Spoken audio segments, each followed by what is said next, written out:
This scary SCP literally turned you into a plant. A man is lying in a hospital bed, and it is clear that he is not doing well. A group of doctors buzz around him performing various tests, checking his vital signs again and again.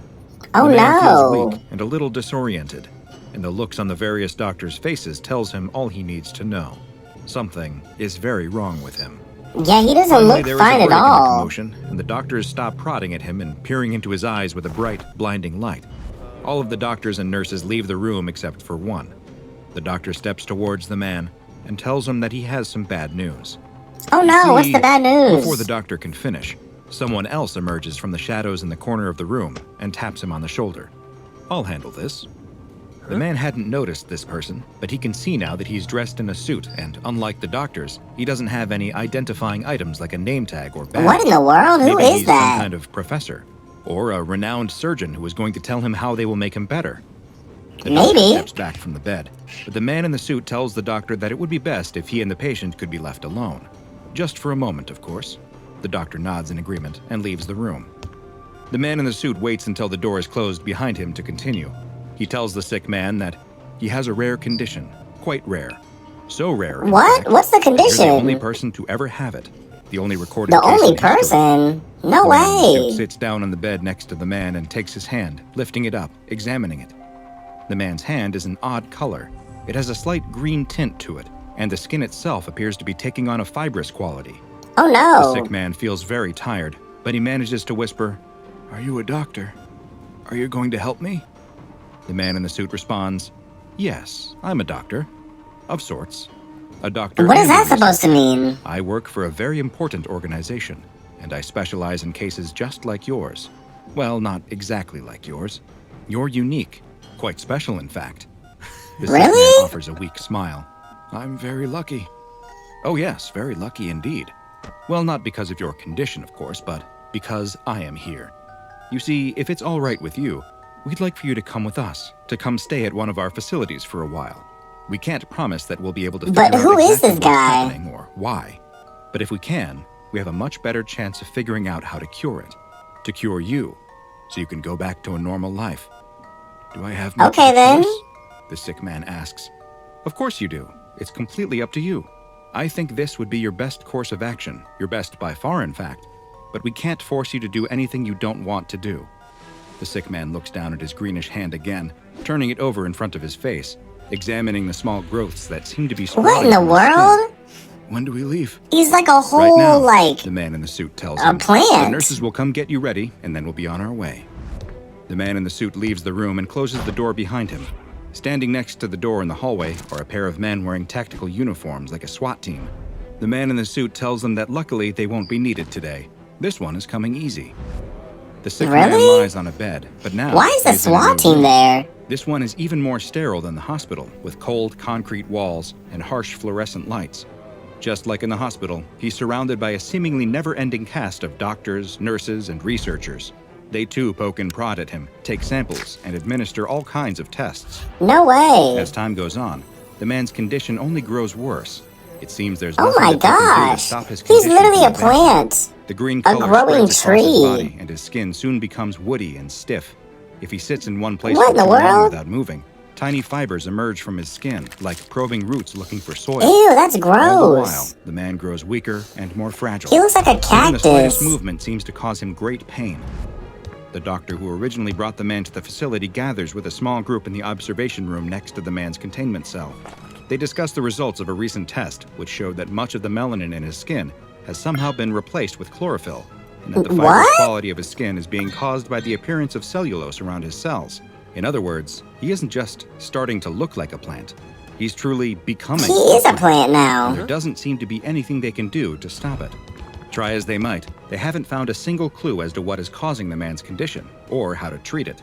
The man, though, seems strangely at peace with his fate. He's told that they're going to allow him to live, whether that be as a man or as a plant in containment, for as long as he can stay alive. Oh my He will be well gosh. taken care of to make the whole process as comfortable for him as possible. Even though they failed to find a cure for his anomalous disease, they will do He's everything in their literally a power whole to make plant. sure he doesn't suffer. A tragic yet familiar tale for the SCP Foundation. A normal person is subjected to an abnormal situation that completely changes their life, and not for the better. At least in this situation, the Foundation appears to have shown a rare glimpse of their own humanity, opting to make this safe class anomaly's existence as painless as possible, rather than force it to endure a lifetime of painful tests and studies. Yeah, that's not Or at good. least that's what you've been led to believe. Unfortunately, everything you've just seen about SCP-1500 is a lie. Those with Level 3 clearance, though, can learn the truth, which is that SCP-1500 is actually an extremely dangerous anomaly, whose true identity must be hidden from even the majority of the Foundation, for reasons you'll soon learn. SCP-1500 is not a man suffering from a condition that causes him to slowly transform into a plant-like being, but is actually a greenish-gray, smooth-skinned humanoid with no What facial is features at that? all. Its limbs are long and multi-jointed, That is and its abdomen is disgusting. highly distended. The skin is exceptionally durable and tough, and though SCP-1500 has no visible sense organs like ears or a nose, it still appears to possess senses that are roughly equivalent to an average human's. The entity is No incapable of way. speech, owing to its lack of a mouth, and it has not shown a need to eat, breathe, or sleep at all. In addition to the strange appearance of SCP-1500, its primary anomalous effect is the impact it has on any human that comes within its line of sight, or rather what would be its line of sight if it had any eyes. Oh my Those that do goodness. find that they will soon begin experiencing headaches, nausea, and an overwhelming sense of dread. These symptoms will increase over the next several minutes, with the headaches becoming more and more debilitating, and the feelings of nausea No and way. fear growing until eventually the subject passes out.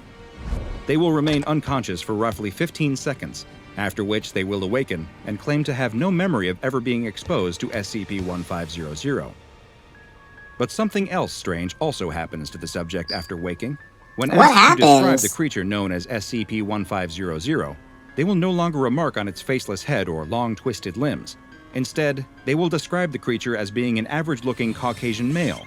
Even stranger is that to them, it now has a name, Zachary Callahan.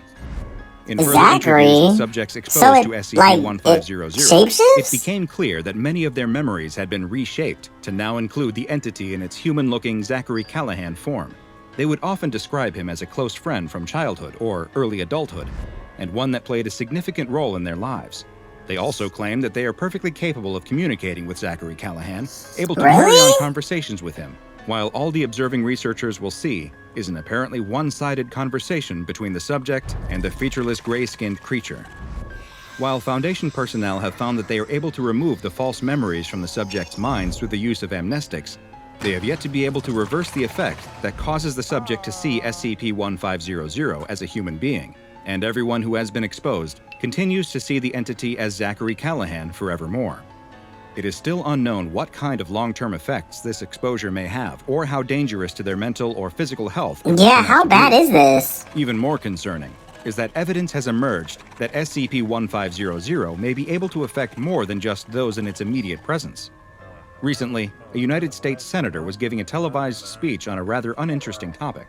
The speech started out normal enough, but then the senator began to relay an anecdote about a childhood fishing trip he had taken with a friend. You won't be surprised to learn that according to the senator, the friend's name was none other than Zachary Callahan. No way. Investigations into the senator's background concluded that there was no person by that name of the appropriate age in the area where he grew up.